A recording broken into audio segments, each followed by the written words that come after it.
बच्चों को अंडमान निकोबार के बदले पाकिस्तान भेज दिया। ये मानी बच्चों ने। क्या विश्व गुरु यहाँ पर बैठकर आंदोलन में बैठकर छात्र बना पाएंगे? ये विश्व गुरु का यहाँ पर पेपर लीक बंद करो, रोजगार लागू करो, ऐसे सारे। मैं भी मोदी का फैन था, मुझे भी मोदी जी बहुत अच्छे लगते हैं, उनका व्यक्तित्व अच्छा लगता है। वेट कर रहे हैं सर, इंतजार कर रहे हैं कब तक बहरे कानों तक आवाज जाती है। मोदी जी अभी भी आपके पास वक्त है, आप बच्चों की समस्या को सुनिए। वो कैप्चर करिए, वो खड़ी फौज, वो पुलिस की फौज हमें लाठियों से पीटेगी, अभी हमें मारेगी। नमस्कार, आपका बहुत स्वागत है बिंदास भारत पर। आप सनी देओल की एक मूवी सुने होंगे और मूवी का डायलॉग है तारीख पर तारीख, तारीख पर तारीख। वही छात्रों के साथ हो रहा है, सिर्फ प्रोटेस्ट ही प्रोटेस्ट, प्रोटेस्ट ही प्रोटेस्ट, आंदोलन ही आंदोलन, आंदोलन ही आंदोलन।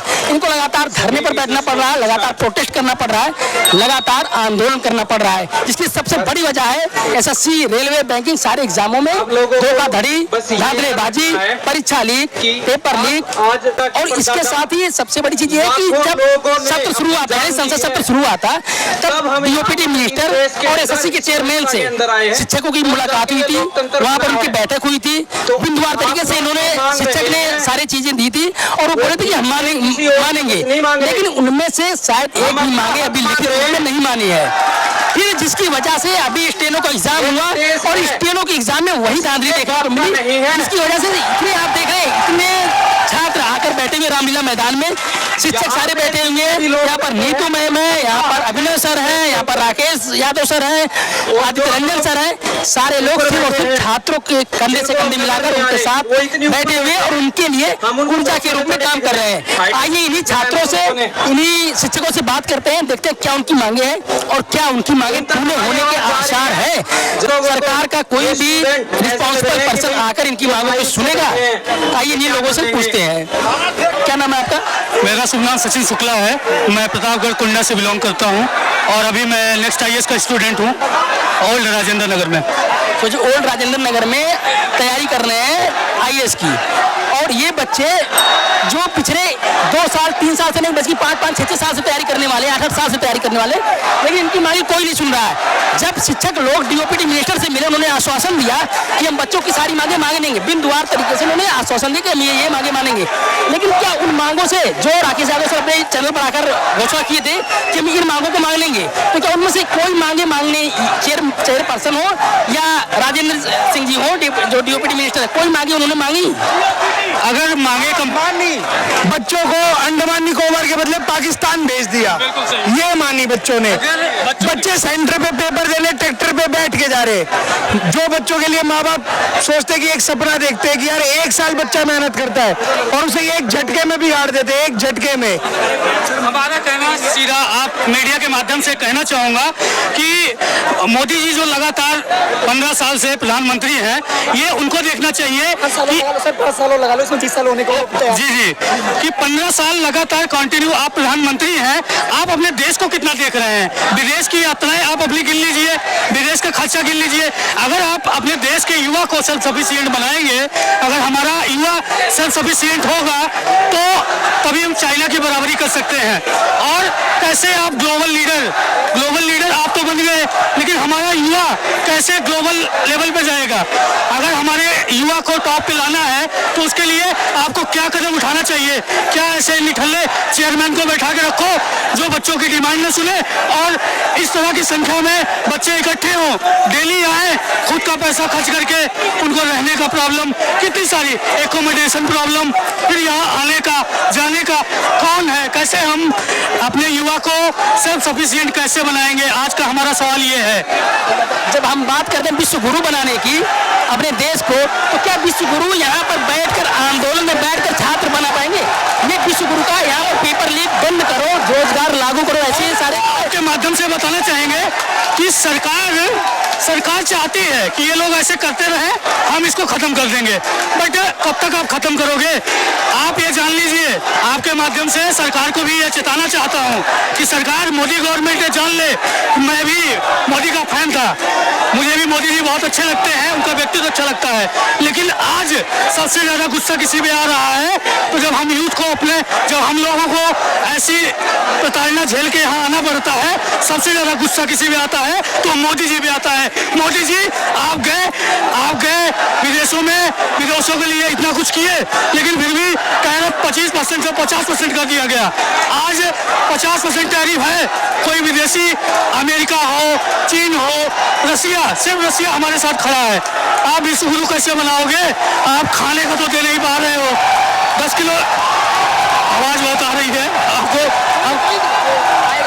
आप बोलिए, क्योंकि भाई बच्चों में इतनी गुस्सा होती है, उत्तेजना, तो आवाज करेंगे। देर से हम लोग बोलते बोलते इतना थक गए हैं। आप देख रहे हैं कि आवाज भी नहीं निकल पा रही है। बोलने के लिए बहुत तेजी से जो है सांस लेना पड़ रहा है। तो यह सरकार की नाकामी है, चेयरमैन की नाकामी है। सरकार कोई एक्शन नहीं लेना चाह रही है।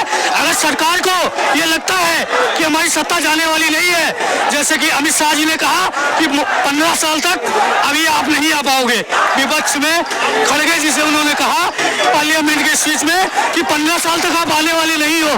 तो अमित शाह जी, आपको ये कहना चाहता हूँ, अगर बच्चों की ये हालत रही तो आप 15 साल तक आप नहीं आ पाओगे। सही बात है, किसी को ओवर कॉन्फिडेंस रखना चाहिए, ओवर कॉन्फिडेंस नहीं होना चाहिए। और यही बच्चे हैं, यही युवा हैं, यही लोग छात्र हैं कि जो सरकार बनाते हैं और सरकार बिगाड़ते हैं। सरकार बनाने की क्षमता रखते हैं तो मोदी जी अभी भी आपके पास वक्त है। आप बच्चों की समस्या को सुनिए। आप एजुकेशन में कितना परसेंट दे रहे हैं? आप अभी इस साल 2025 में ओनली 6% एजुकेशन में बढ़ाए हुए हैं। एजुकेशन बढ़ा रहे हैं, रिसर्च बढ़ा रहे हैं। सिर्फ वजीफा देने के लिए, वजीफा देने से काम नहीं चलेगा। मोदी जी, मैं जान रहा हूँ आप ग्लोबल लीडर हैं, लेकिन आज हम लोगों की हालत है सिर्फ आपकी वजह से।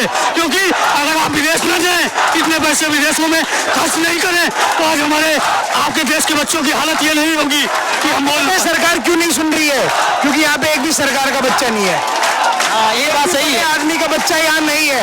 यहाँ सारे मिजान के बच्चे हैं, मिडिल फैमिली के बच्चे हैं। उन लोगों ने अपने बच्चों को विदेश भेज दिया पढ़ने के लिए। उन्हें यहाँ से कोई मतलब नहीं है। हम पागल हैं जो सुबह से चिल्ला रहे हैं, पागलों की तरह धरना दे रहे हैं, उनको कोई मतलब नहीं है। हम मरे थोड़ी देर में, आधे घंटे बाद आप कैप्चर करिएगा वो खड़ी फौज, मैम वो कैप्चर करिए, वो खड़ी फौज, वो पुलिस की फौज हमें लाठियों से पीटेगी, अभी हमें मारेगी। क्यों? क्योंकि उनके अपने बच्चे नहीं है। आपको याद है जब इससे पहले पुलिस और वकील का झगड़ा हुआ था, हमारा संविधान ये कहता है जो सिक्योरिटी वाले ये कभी जिंदगी में प्रोटेस्ट नहीं कर सकते, लेकिन जब इनकी मार पिटाई हुई तो ये आईटीओ के आगे बैठ गए। वही है ना, जो तन लागे सो तन जाने। वो भी यहीं से गए हैं वहाँ। ये सबसे बड़ा है कि यहीं से वहीं गए हैं वहाँ। इन्हें अभी कोई फर्क नहीं। देखो कैसे मस्त खड़े, इनके हाथ में एक डंडा है, वो डंडा हम बच्चों को पड़ेगा। बस ये मैं कह रहा हूँ कि बहुत पहले एक महान पुरुष ने कहा था कि किसी देश को नष्ट करना है उसके युवा को खा जाओ। ये सरकार यही कर रही है। ये देश का युवा है, हमारा काम है पढ़ाई करना, देश के लिए कुछ करना, लेकिन युवा ये कर रहा है और बाकी युवा सीपी में मटका रहा है। सही बात। हाँ, लेकिन एक चीज जान लीजिए, जो युवा को खत्म करना चाहेगा, जो एजुकेशन को खत्म करना चाहेगा, वो खुद खत्म हो जाएगा, खुद खत्म हो जाएगा।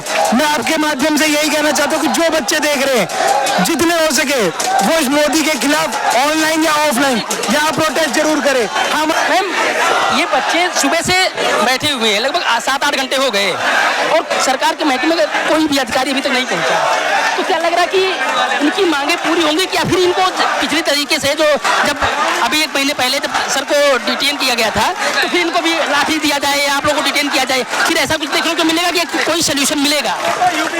सोल्यूशन का ही वेट कर रहे हैं सर, इंतजार कर रहे हैं कब तक बहरे कानों तक आवाज जाती है। बैठे हैं तब तक जब तक सोल्यूशन नहीं मिलता। कभी कभी वो भगत सिंह की याद आती है कि बहरे कानों को सुनाने के लिए एक बम डालना पड़ता है, डमी बम। तो क्या ऐसी ये जो डमी बम, जो बच्चों के रूप में डमी बम है, ये डमी बम बहरे कानों के लिए काम करेगी?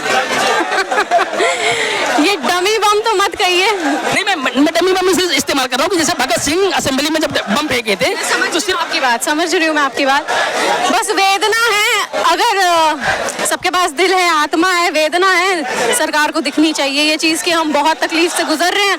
और ये वहाँ अगर आप कैमरा पैन करेंगे तो आपको पता लगेगा कि कितना लोग जो हैं इस चीज़ से आहत है। तो सरकार सुने, यही हमारी चाहत है बस।